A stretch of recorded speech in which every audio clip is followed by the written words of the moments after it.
you guys to give a DJ Project welcome to our guest today, Rosa Hardin. Rosa, where are you, girl? There she is. Woo! You gotta unmute, girl. There she goes. You know, I have green eyes. You can't tell. Oh, okay, green-eyed soul. We don't go. Non-brown-eyed soul. Green.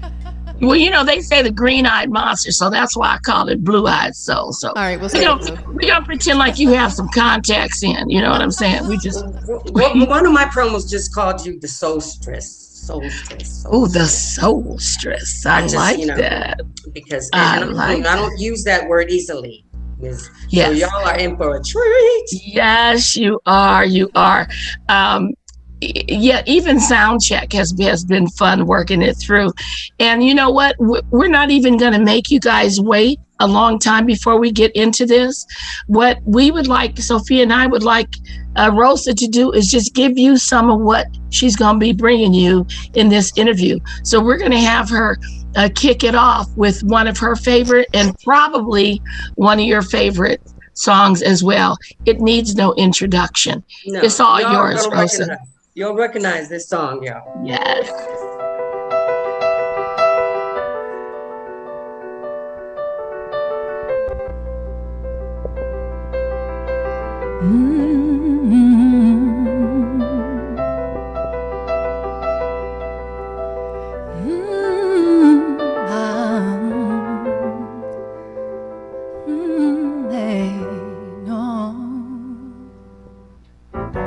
Some people live for the fortune.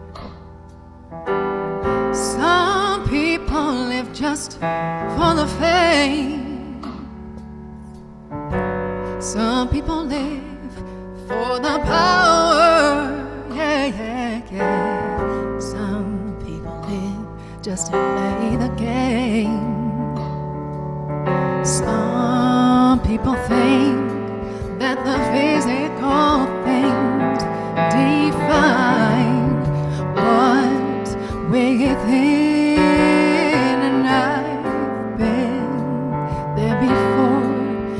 That life's so bold, so full of the superficial. Some people want it all, but I don't want nothing at all. If I got you, baby. Some people want diamond rings, some just want everything, but everything means nothing if I ain't got you. Yeah. Some people search for a fountain that promises forever young. Some people need 3 dozen roses, and that's the only way to prove that you love them. And be the world on a silver platter, and what good would it be with no one to share?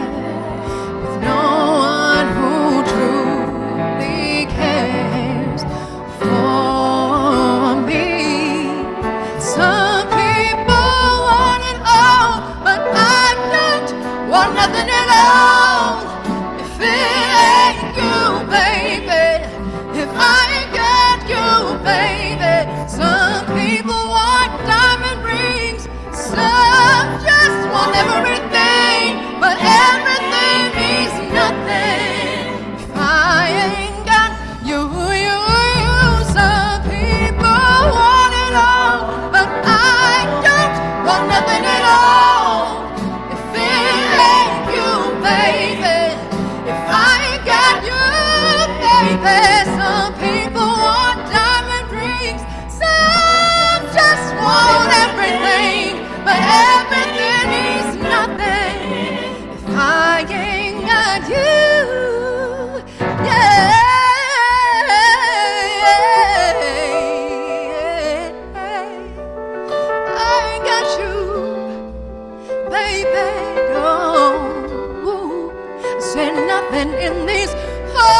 that you're with me,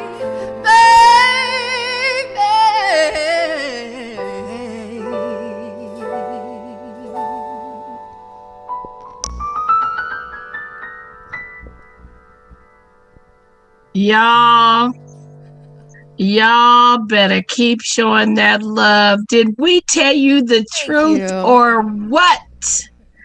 Because you know what? Let me tell you something. Singing Alicia Keys ain't no joke.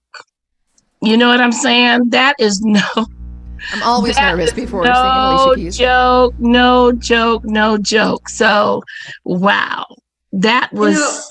I have, we've had many guests. To see so many ones in the chat with a singer, I'm like, and then I just love Rolanda because Rolanda Jolly, she put the high heels in the chat, like she throwing the heels. Okay, so whoa. But I'm barefoot. Sorry to break it to you. Yes, I love that. I love that. But my toes are painted. You can't see, but they are painted, so I'm not breaking any rules. Very good. Very good. Lex, are the three of us on screen? Is it just Rosa spotlighted right now?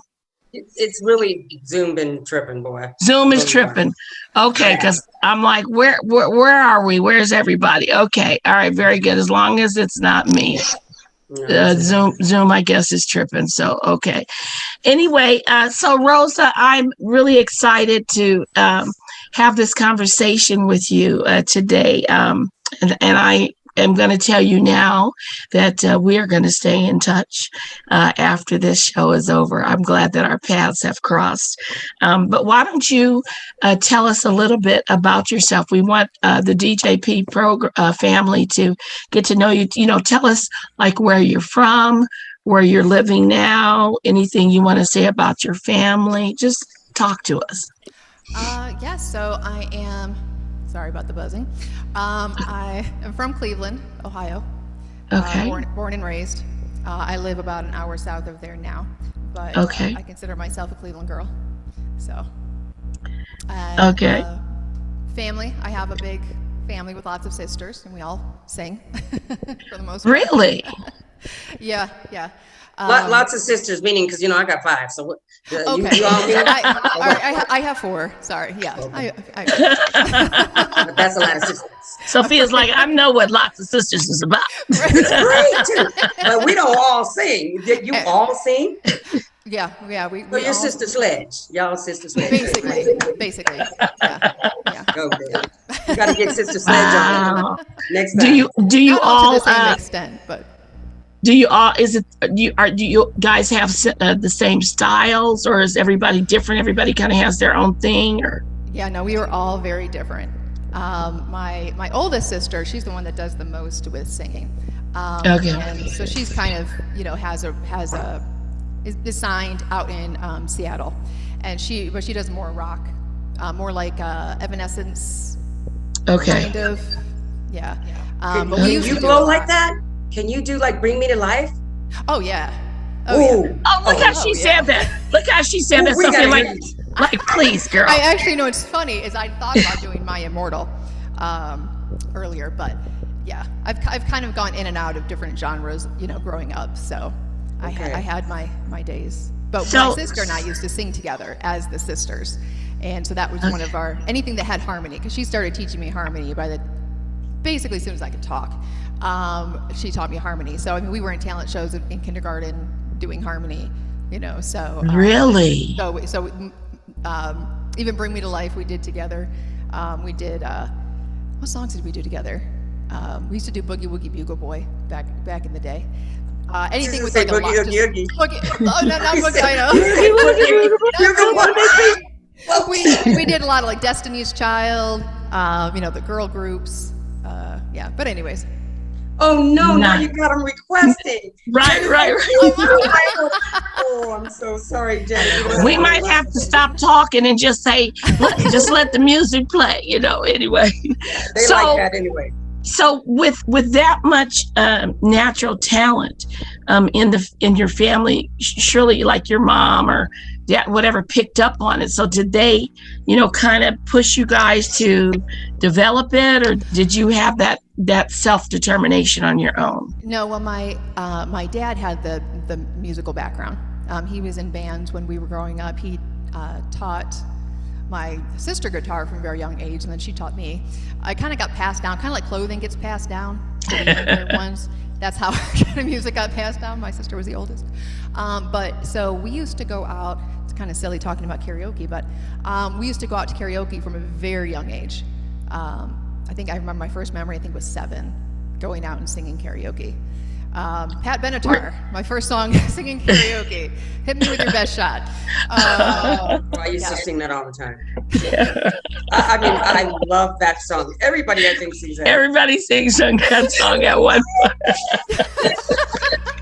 Right. Wait, Sophia, but at 7? Not at 7 years old. Oh, see, I didn't even catch that because I'm listening to Pat Benatar. You said 7? 7, yeah. I'm scared 10 times of you, Rosa, but but okay, that's a whole nother. We weren't going out to bars yet. We weren't really in the truth much when we were younger. So Mom started bringing us to bars by the time I was 13, I think. To like she slipped you in there. Basically, like karaoke. Oh, they knew us all. Oh no, they knew me and my sisters. They expected us. They knew. See, that's when you know you can sing good, when they don't let you come in the bar. They know you underage, but just come on in here and rock with us. See, that's when you know. That's true. It shouldn't have felt as normal as it did. Somehow I think you have some stories to tell, Rosa, somehow.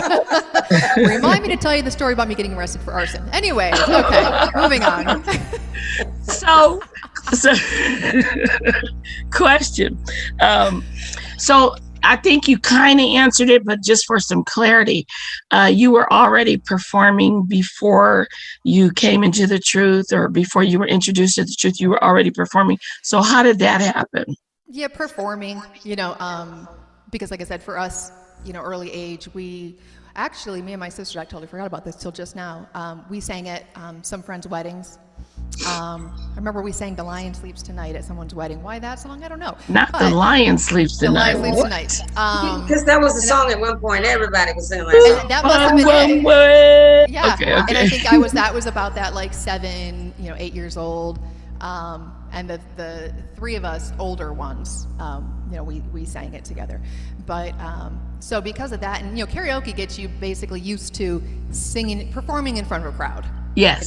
So that started at an early age, and then in school, so performing was like of course I was in choir, and I started writing music at an early age, so I performed some of those like at school, but nothing with like formal paying bands until later. Okay. All right. Very good. You mentioned that you yeah. Oh, I'm sorry. No, please. You mentioned that you were taught the guitar. And I know sometimes when artists that play the guitar, they can't play the guitar and sing. It's very difficult to do that. Do you play the guitar and sing? Yeah, actually, so I learned a little bit when I was a kid, but I taught myself for the most part when I was 14, and I learned guitar so that I had something to sing to. So that's basically the extent of that's how I learned. And when I wrote music, that's how I wrote, okay, I'm gonna do this chord, and then this sounds good with that, and then I'm gonna do this chord, okay, and these words, so that it was just intertwined with the two. Wow. So you were self-taught? Yeah, I just, it's, by then we had the internet, so you can learn everything on the internet. So you were how old again with the guitar? 14. Wow. Yeah. Okay, that's kind of like I think Taylor Swift type, huh? That's exactly who I was thinking about. I was like, you were like Taylor Swift and before Taylor Swift and before she was doing her thing. Well, I don't think Taylor Swift can sing what she just. Well, I bet no. There might be some Taylor Swift. She can sing. I meant she can sing. I don't mean she can't sing. I just meant I don't think she can sing the type of music that she opened up with. Like I can't hear her singing like soul music. That's what I meant. She can sing, yeah. But right. Yeah, I can hear styles. What's funny about like developing a style is that so me and my oldest sister were the most into music and the only ones that really have done anything professionally with it. And how I learned how to sing literally was I would listen to the radio and I would think in my head, how can I make my voice do that? And I would start making noises, basically. Like, how can I do that? My sister, on the other hand, was classically trained. So she learned rules. She learned technique. And so that comes out in how she sings. She's a very technical singer. And so what helped out was that, so I would teach her, so I knew style, but lacked in the technique department. So I would teach her style. We used to make fun, I gotta tell you this, we used to make fun of her so bad. Poor thing, I love her. I knew it. When we were little, this was, this is our imitation of my sister. Her name is Brandy, and she has a great sense of humor. You'll know the song, but her singing it was, "It's Friday night and I feel alright. Party's on the west side." So I reached for my 14 and I pulled it up. She's about as white as they come. Oh my God. Okay, I get it. I think Mariah Carey said her And you were like, come on, Brandy, girlfriend, let me show you how you're supposed to get down with But that. it was great because we were really close. So so I taught her kind of how to break away from rules, and she taught me techniques so that I didn't blow my voice out. So that was one thing I learned from Alicia Keys. That was one of my influences growing up, and I think it was, remember her saying, you have to know the rules to know how to break them. So and that Oh, I like that. Yeah, without blowing your voice out. Right. And that is very important, is knowing, how to take care of your instrument, because it is an instrument. Just like somebody picks up a sax or sits down at the piano or the guitar, the voice is an instrument, and you have to learn how to treat it right. And it will let you know when you're not doing it, as mine is letting me know so well these days. It can be even more, I feel like even more fickle, because like with playing guitar, I know, okay, if you want the guitar to sound right, okay, yes, you have to control the humidity, you have to make sure, you tune it. If it's new strings, okay, you got to tune it a little more frequently, whatever. But especially with me, like one of my challenges is I have a syndrome where my body just decides to be allergic to random things whenever it feels like it. It's fun. Go into the medical, but it's more of a nuisance, but it affects my voice because everything swells up and gets inflamed. And so that's me right now. And it's like, and I say it's like singing through a straw. Like, and I've tried explaining that to people, and it doesn't sound like a big deal, but it's like, try breathing through a straw and then really push it. It takes the joy out of it when it's so much work. So, I mean, I took some medication this morning to kind of get me through, but yeah. You're doing great. That is a warning, though, I think, to all potential singers or people who are trying to start out or what have you, because really, truly, you can blow your voice out. People can think that, but you really, really can. I mean, I used to sing just like Whitney Houston. Get out of here, girl. Yes, I don't know if you've heard this, but there's a type of reflux that singers get, and it's from like that pushing so much, and so that's what I got, and I couldn't sing for 2 years, and it broke my heart because anytime I would go for like a power note, it would just, it would just crackle and go out, and I just had to, and it's still an issue, but yeah. Yeah. Just Siobhan, let me just tell you, yes, we're gonna talk a little bit about your question a little bit down the line. Someone's asking about if you can share or teach some vocal techniques, and I was going to circle around to that when we're about to let you go. So she will, because kind of that's where your passion is. Yeah. So now one of the things I wanted to ask about is like one of your most memorable musical experiences that you had, and I know you mentioned something about a trip to Vegas or something. So, tell us what happened. Actually, I'll tell you that story. But I was thinking later, when you say a most memorable. Well, you can you can tell us both of them then. Yeah, it doesn't necessarily always mean positive, but it's a good story regardless. Right, that is true. That is true. But I did.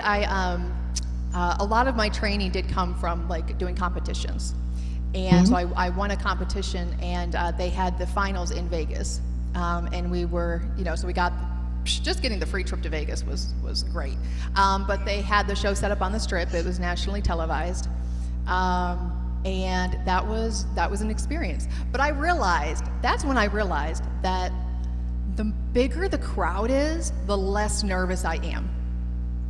The smaller the group, I don't know what it is, but I get it. Yeah. The more lights in my face, I'm good. I get it. You're absolutely right. I get it. Yeah. So, okay. So now that's the memorable one. You don't want to tell us about the other one that ain't. Oh no, because I think I told you guys about it. No, the most memorable one was actually with writing music. And so when I started writing music, it was more for me. I mean, that's what what was for, you know, and I think we were going to get into that later, but. Right. Just you know, to process things emotionally, and my sister, who I told you, she was trying to make it, you know, in the industry out west. Right. There was a song that I had done that she wanted to buy from me, and I'm thinking, okay, this is my sister, this will be great, you know, go ahead, play around with it. She's like, no, she wants it to be official. So anyways, I learned my lesson that sometimes writing music, it can be like your baby. Yes. And I didn't realize that until I sold my baby. Yes. And I sold all the rights. I didn't know any better. So it was kind of a blanket, you know. And so she made some changes, some minor changes, which I didn't mind at all. But then she put herself, and we've talked about this isn't putting anything that she doesn't know what I'm talking about. But then she put herself down as a songwriter along with me. And that, and she did it, and there's a music video. So this is one of her big songs, the one that I wrote. The one that you actually wrote. Yeah, and there's a music video, and in the music video, her name is Brandywine. I'll give her a plug because she is Brandywine. Brandywine. But in the video, it's showing her writing the song and signing it at the bottom. Well, that's legal, but wow, yeah. Exactly. Legal, but shady. Legal, but super shady. And I can't tell you how much it was like, you just stole my baby, passed it off as your own, and broke. And after that, I was like, never again. I have written songs since then, but I knew those songs. I knew they were for the purpose of selling. Like I put out a CD later with one of the groups, but we knew the whole point was to sell that music. So like that personal stuff, nope. Yeah, Beyonce got busted for doing that. Remember with and he just wasn't having it. What's his name? Neil wasn't having it. He was like, "No, I wrote that song." Right. Now, is it possible for us to hear that song somewhere? Yeah. So if you can, if you put in, it's called "To Be Known." To be known. To be known. Okay. And hers it's under her name is Brandywine, but it's BRANDIWYNE, all one word. Okay. So you can put that in. You can see the video, and like mine when I wrote it, and which is what I did when I wrote music when it was for something very personal. I would write the music at one time. So like it could be 6 hours, 10 hours, 12 hours, doesn't matter, because I was in the moment, right? So I'd write the music. Right then and there, I would record it on YouTube, and then never sing it again. Okay. Never sing it again. And because that was real. That was what it really was. And it was like, I got it out there, it's done. And sometimes like I'll go back and re-listen to them, but I don't play them anymore. Okay. I don't sing them anymore. So that sounds like you're using your music to deal with your emotions. Like when you say you sing it, you record it, and then you never do it again. You've put it out there, and so now you're able to move on. Yeah. I'm that type of person, I think, where I can't figure out how to say what I'm feeling. Yeah. And for whatever reason, I can do that with music. But especially it's really, really strong. Like my dad went to prison when I was 14. And so that was probably why I started writing then. Processing these, you're a teenager, and it's just all these feelings. They were very dark. Yeah. Which because of why I wrote, most of the music I wrote was kind of dark. But I don't but that's real though. But that's real. That's where sometimes some of the best songs come from, is when you're going through something in your life, whether it's dark or whether it's happy. Mm-hmm. It makes me think of even the governing body. I'm so glad the original songs, because so many times you play those original songs and it's like, I wanted to say that, and then you start singing it and saying those lyrics, and it's exactly what you couldn't say, and you wanted to say, Right, exactly. And that's what's great about music in general. I think most of us, relate to that, where it's how you're feeling, and it's like a certain song. It's like, yes, that's how I feel, and then you want to sing it. You want to send it to that ex that broke up with you. Right. About you. But right, exactly. It's I can totally relate. One of the songs that I recently recorded is called Code Blue, and that song came out of thinking that my husband was dying, and they had to call the Code Blue team in the room, and he didn't die, thank Jehovah, but the emotions that I went through, I couldn't function until I got those out on pencil and paper. I literally had to come home from the hospital and write the feelings down. And then I was able to process that, okay, he's going to be okay. So I can appreciate that, it can get real dark, but some good songs come out of the darkness a lot of times. So, that's a sign of a true songwriter. Now, you have you've been a wedding singer. That was the one, like, truly professional because that was my only source of income, and it was great money, honestly, but that was the only time that I didn't work with witnesses. And I thought it was a great situation because it was so corporate. I mean, corporate gets a lot of bad stuff. It was so corporate, literally, like, I had one rehearsal with them and that's it for the year, and you were expected, these are professionals. You learn the music, you come, you perform it, right? Right. And so you'd show up. I think there was like 13 people in the whole band. Didn't even know half their names. I didn't need to. I didn't socialize with them, right? Right. But we'd show up, you'd perform, you'd wait about a half hour, get your paycheck, and leave. And it was like, this is awesome, and it's a wedding band and corporate. So it's, and actually the owners were Mormon. So they, in general, it was family-friendly music. But at the time I was pioneering. And it is, have you ever performed a song and then not really think anything of it, but then you go back and read the lyrics instead of sing them? It's different. It's different. Yeah. And so I did that with some when we were getting ready for like the next season. Yes. And I got the songs they wanted me to do. And I went through some of them and I was reading the lyrics and I'm like, I don't feel comfortable singing this. Now, it's a song I would dance to. I'd be on the floor dancing to it. Right. But it's different when you're the one singing it. Right. When it's like, those are your words. And I'm like, I can't do this. And then I had to quit, which broke my heart. But anyway, so that was that brief. Yeah, there's always challenges that come up because no matter what, you don't want your musical pursuits to ever do anything that's going to infringe on your relationship with Jehovah. So we can never, let the guard down, even when it comes to something as simple as a song lyric. So I respect you for walking away from a lucrative gig because you didn't want to, compromise things. And so make sure that it starts out as just, it's just a little thing. Oh, you know it. Just a little thing. But it's so good otherwise. You better. It's so good. Did you always know that you wanted to sing professionally, like get paid and that for a living? Did you always know that? Of course, as a kid, what do I want to be when I grow up? I want to be a singer, But when I came into the truth, I knew enough to know that for me, I couldn't do it. Because what I had seen, what I had known about the music industry, partially my personality, it wouldn't be good. I am, some people can do it and they're successful at it. I'm a bit of a pushover. That would not be good. And so for me, it was just, I can't do that. But I did always want to perform music in some form or fashion. Right. Like I was focused on writing music and selling it for a period of time. And then, just performing with bands. So still having it a big part of my life without being in a situation. So basically working with witnesses, just working with other witnesses.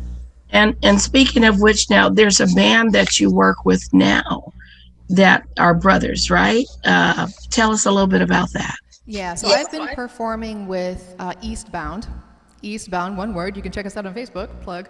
And Right now, it's me. It's really the brother. He's an elder, great example of a brother who keeps music in its place, and he's been doing it for decades. I actually was trying to get him to do this with me, and last minute he wasn't able to, because he was in a band. He was part of a band in the 90s, 80s, 90s that was big, but he's been doing it for decades. But so right now it's me and him, and we're working with one other singer right now. But so I've been with him for about 6 years, I think.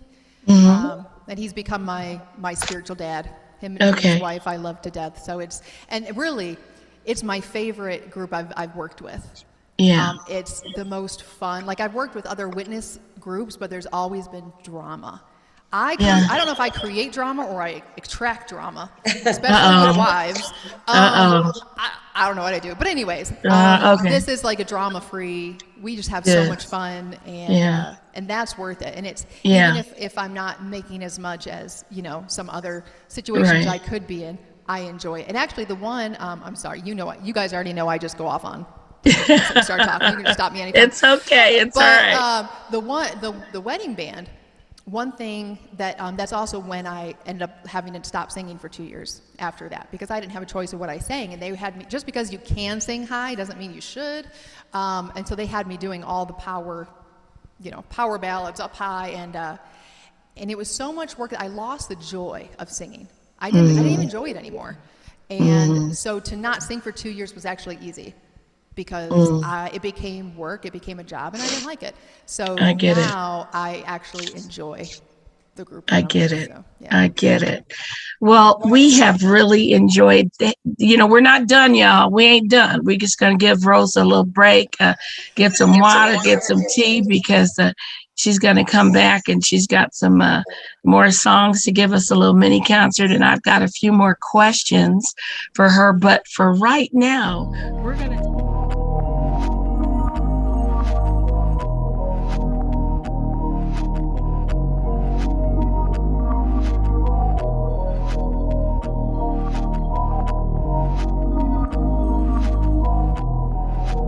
You know what? We want to bring back our lovely musical guest back. Rosa, where are you at, girl? Where is Rosa?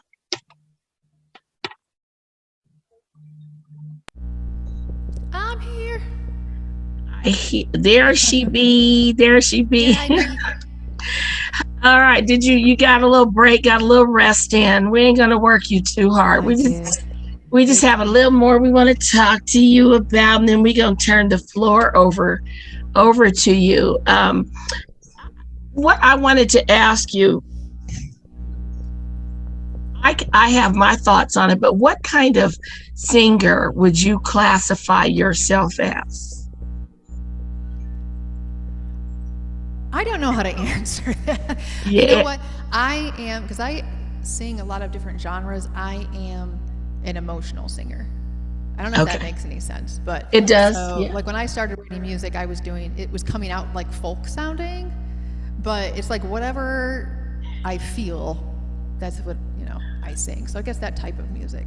Okay, and maybe towards R&B and maybe maybe by telling us maybe who some of your musical influences were, that would help. We could kind of figure out.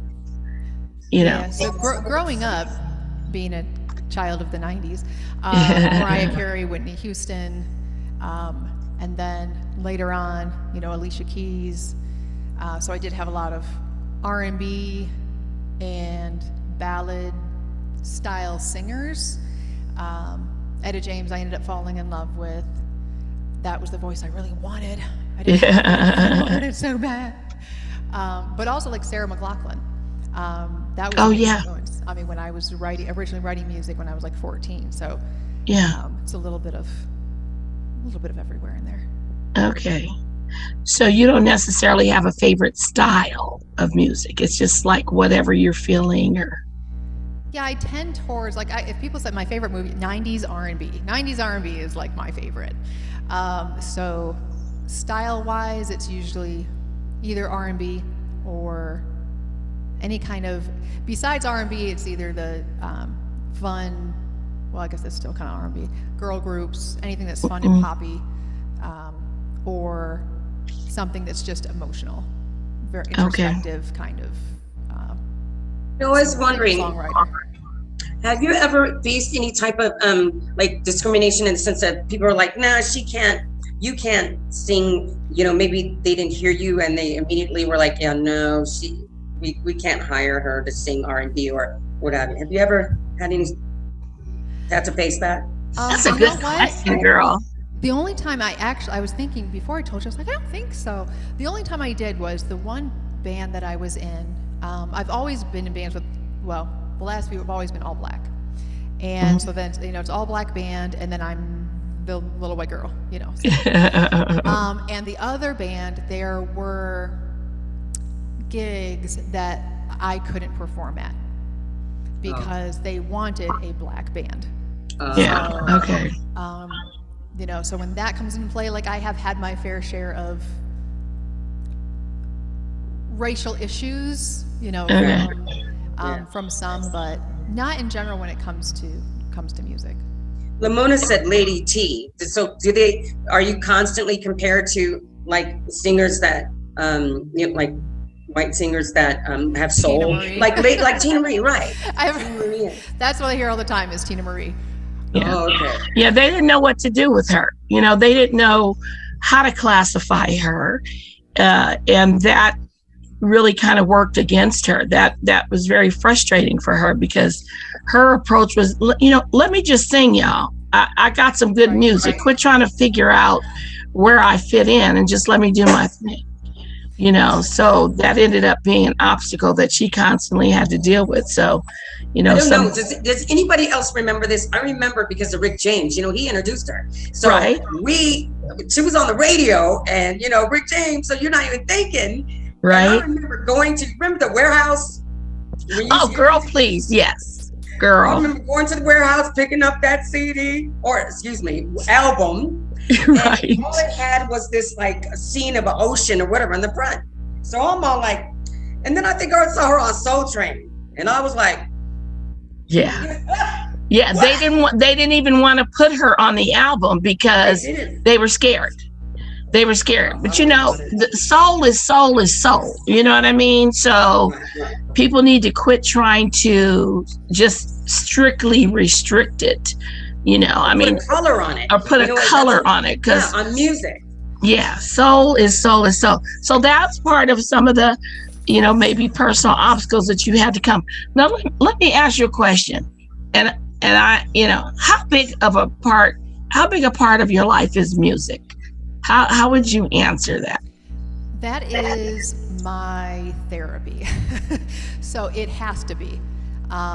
Thank you. That's one thing. I was just going through a lot over the last few years, and I told you guys, like, I'm still kind of coming back to myself. And that was one thing that I never allowed anyone to take from me because I needed it. And I knew that Jehovah knows that we need, just like we need recreation, we need friends. Like, I needed that. So it was like that was my once a week, just our rehearsals once a week with the guys. That's a kind of a lifeline for me. Right. Besides spiritual things, but it's tied in with spiritual things. I get it. My spiritual family at the same time. So. Right. And I say this almost every time I'm on here when we're talking about music. Music is one of the greatest gifts Jehovah has given to the human family. It's not going anywhere. It's been here from the beginning. It's going to be here till the end of time. I'm convinced of that. And so we should embrace that and enjoy that, develop that, we don't think about, how many of us say when we're down, we go to the book of Psalms. Right. Those are songs. Right. We don't hear the music anymore, but that's how they were written. They were written as songs, and that's what we relate to when we're going through something difficult. So Right. I'm looking forward to David telling me how those songs are supposed to really, really be played. If he can remember the compositions, I would say, like, David, how was that verse? What was really going on in your head? Because he was a mess. But now, so I've seen you perform on Zoom. I caught you on a show maybe a month or so ago. How have you enjoyed performing on Zoom? You know what? It was weird at first. I thought it was going to be super awkward. I ended up really enjoying it. Yeah. You know, it's different when you don't get the energy from the audience the Yes. same. So it's kind of more like, oh, I'm just singing with my friends. So Yeah. you know, it's different, but I did really, really enjoy it. Yeah, well, I enjoyed watching you because when you were performing on Zoom, you had the two brothers who were playing live. You were not singing to tracks. You know, they were playing live, and you were just kind of going from one side of the screen to the other side of the screen. So, you know, you were still moving. You were still getting your groove on. I go a little bit all You over know, the you were place. off camera, on camera, off camera. I feel So, the music, and it just, yes. you know, whatever I end up doing with it, who knows? Yeah. Yes, that totally translated. I loved it. I absolutely loved, seeing how you enjoyed it. So who are some of your favorite artists? I think you mentioned it before, but I needed clarity on that. Now, I have Yeah. influences influences. Some of the actually my favorite artists now are. Well, I mentioned Etta James. She's kind of always a favorite. Alicia Keys is always a favorite. Mhm. I like some newer. I always preface by saying the clean songs. So I'm just going Right. to put that out there. Okay. Right. Giveon, Ella May, her, like more neo soul. I Yeah. love. So that's who I end up listening to a lot. But then I got my '90s R&B, my Boys to Men that I love. Right. Yeah. Good music never grows old. That's the bottom line, you know. And fitting your music around your involvement with the truth, you working that out. You finding that there's no real challenges to that, or Not when I'm working with spiritual people. yeah, Yeah, and both big bands have all been like appointed brothers who also keep it in its right place. So there's Good. never ever been an issue. You know, we Mhm. never have to question, you know, whether we're booking and it's around the memorial or what songs we're gonna do. right. You know, it's always kind of just almost like been the same. It's just a spiritual environment also. So yeah, Very really. good. Very good. And 90% of our audience that comes is witnesses. It's our witnesses. Exactly. They're witnesses as well. And there's just certain things you don't even have to deal with when you're working with fellow musicians who have the same requirements or standards as you do. Just certain things you're not going to even have to be exposed to. So that's a blessing in itself.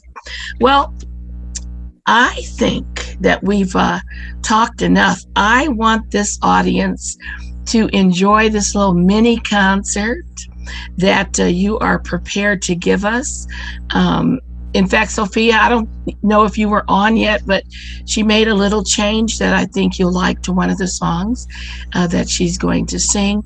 So DJ Project family, we're going to turn the virtual stage over to Rosa Hardin, and then we're going to talk to her after we're finished about where you can catch her sooner than you think. Rosa, it's with pleasure we turn the floor over to you. Thank you. When silence isn't quiet. Ooh, you know what? This is what happens in real life. You start the wrong part of the song, and you just pretend like that was what you meant to do. So that's what we're gonna do. Of course, that's what you meant to do. You're broken down and tired of living life on a merry-go-round, and you can't find the fighter, but I see it in you, so we gon' walk it out and move mountains. We gonna walk it out and move mountains. And I'll rise up, I'll rise like the day, I'll rise up, I'll rise unafraid, I'll rise up, and I'll do it 1,000 times again. And I'll rise up, high like the waves, I'll rise up, in spite of the ache, I'll rise up, and I'll do it 1,000 times again. For you,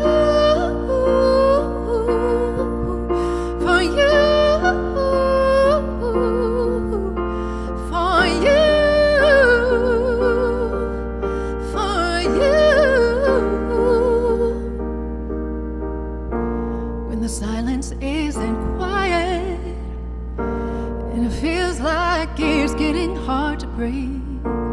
And I know you feel like dying, but I promise we'll take the world to its feet and move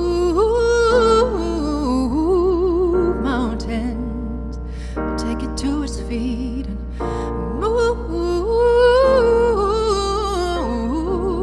mountains. And I'll rise up, I'll rise like the day, I'll rise up, I'll rise unafraid, I'll rise up, and we'll do it 1,000 times again. For you, for you, for you, for you. All we need, all we need is hope. And for that we have each other. And for that we have each other. And we will rise, oh, we'll rise, oh,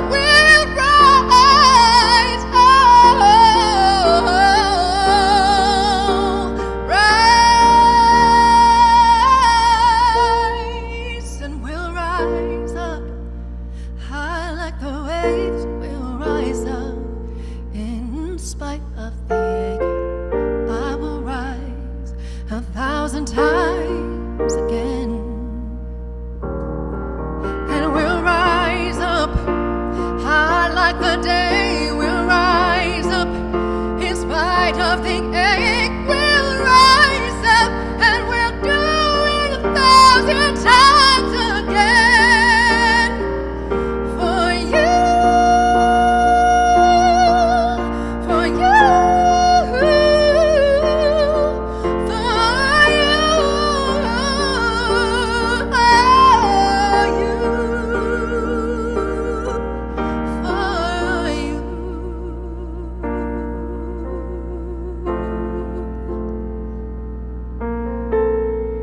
I will rise again for you.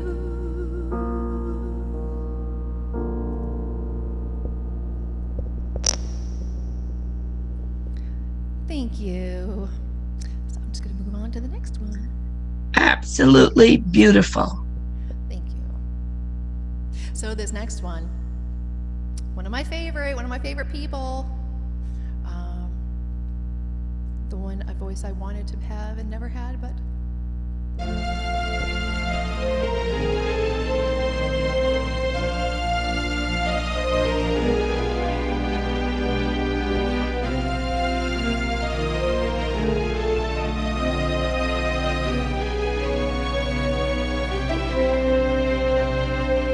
at last,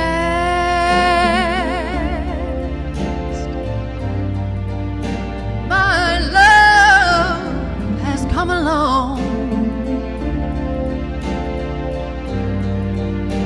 My lonely days are over, and life is like a song. Oh yeah, at last, the skies above are blue.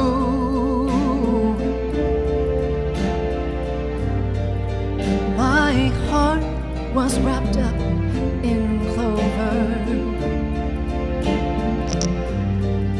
The night I looked at you,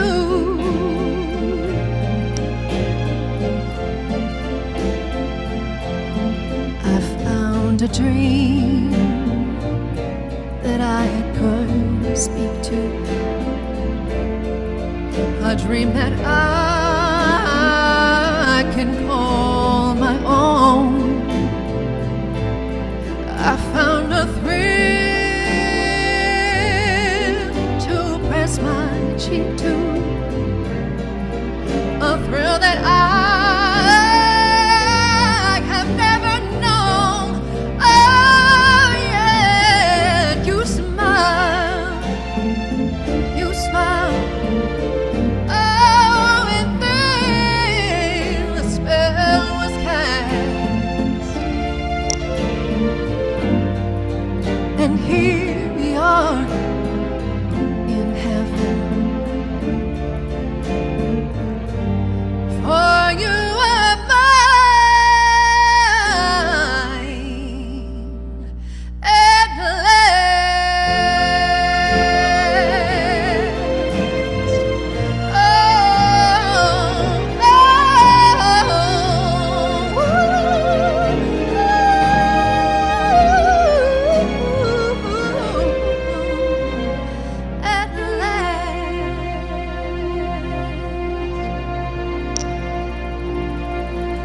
comments. You're so sweet.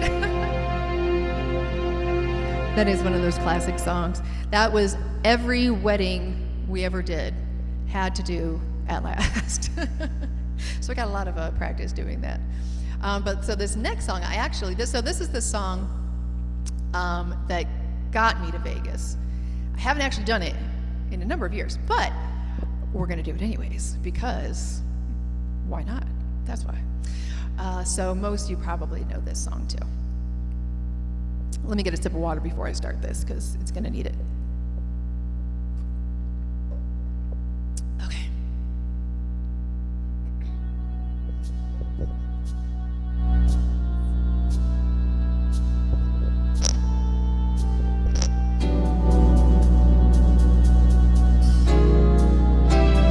How did you get here? Nobody's supposed to be here. I've tried that love thing for the last time. My heart says no, no. Nobody's supposed to be here. But you came along and changed my mind. I've spent all my life on a search to find the love who'll stay for eternity, that heaven sent to fulfill my needs. But when I turn around again, love has knocked me down. My heart got broken, oh it hurts so bad. I'm sad to say love wins again. So I place my heart under lock and key. Take some time and take care of me. But I turn around and you're standing here. How did you get here?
Awesome. Some technical difficulties with that music. Sorry. Lil hum, but you know what?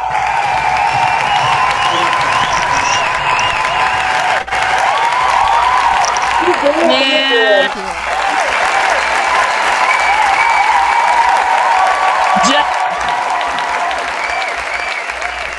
Judging from the comments, the hum didn't do anything to diminish from your performance. So that was girl, you can sing. That's all I'm gonna say.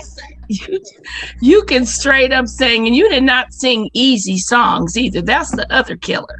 A lot of people don't want to touch Deborah Cox. Come on now, So, man. So now, if you guys thought that was good, you might be thinking, oh man, now how can I maybe catch her again? Where can I catch her? I'm going to let you tell us if you have any upcoming gigs after I tell friends that there's a good chance you're going to be able to catch her in October in Atlanta at the Cross City Entertainment Meet and Greet. October 1 and 2. If you ain't got your tickets yet, I'm sorry for you. There's the flyer. Seating is limited. This is a 2-day event for one price, y'all. Come on now. And it's different activities happening each day. Saturdays, like that whole family backyard picnic, barbecue, karaoke, cards, music, Rosa, maybe we gonna see what's happening. And then Sunday, we've got a little more formal dinner dance formal event. But at any rate, come to Atlanta, October 1 and 2. I'm gonna be there. Sophia gonna be there. Michael gonna be there. We gonna be there. We hanging in person, y'all. We hanging in person. Did everybody get a snapshot? Everybody get a snapshot of that of the flyer, because was that $50 per day? No. $50 for 2 days? For 2 days. This is what I'm talking. Y'all can go to Popeyes and spend $25. Come on. She said Popeyes. I said Popeyes. I couldn't think of what to say that might be back east that they would know. So. Well, Popeyes is true. You're right. I done spent more than $25 at Popeyes. Come on. But okay. So you cannot be Lex. What you got to say about October 1 and 2? I just want to say, we found Rosa after the initial meet and greet was put together. But if she gonna grace our stage, I'd be more than welcome to let her get up there and do her thing. So we'll talk about that. Okay. I think they want to hear you live in person, Rosa, because I know you coming, right? Oh yeah. I got my ticket early. Oh, yeah. I got it early. All right now, Lamona, you crazy? She told me she eat Popeyes for free because her grandson worked there. Well, can you send a couple of chicken sandwiches my way? Can I get a coupon? I'll give you my mailing address. Shoot. I can give you my DoorDash code, and you can DoorDash me some.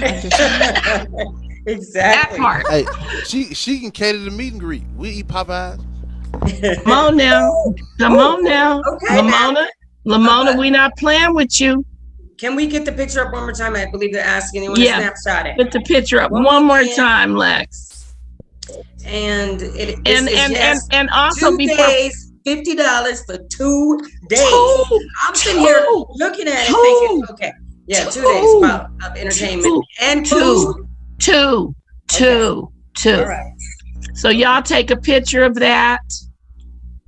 And there's a link in the chat that you can also click on, I think, and down, it'll take you to the site. So y'all don't sleep on it. Don't sleep on it. They won't. You know how we be. We wait till we be all last minute. Don't They're gonna wait be like till the September 28th. That's right. I need that ticket. September. They're gonna be. I'll tell you one thing. They're gonna be really upset if you guys really miss this. I know, and the buzz after y'all gonna be upset. So just don't. Right? Because we about to act up. Because I want to play some. I'm looking for somebody to play some bid with. I don't know about what y'all doing, but I need to play some cards for real. I ain't talking about on Trickster, Lex. I ain't talking about on Trickster. I'm talking about for real. For real. Okay, you can hardly talk. I'm trying to help you not. I know. Still talking. One last thing, Rosa.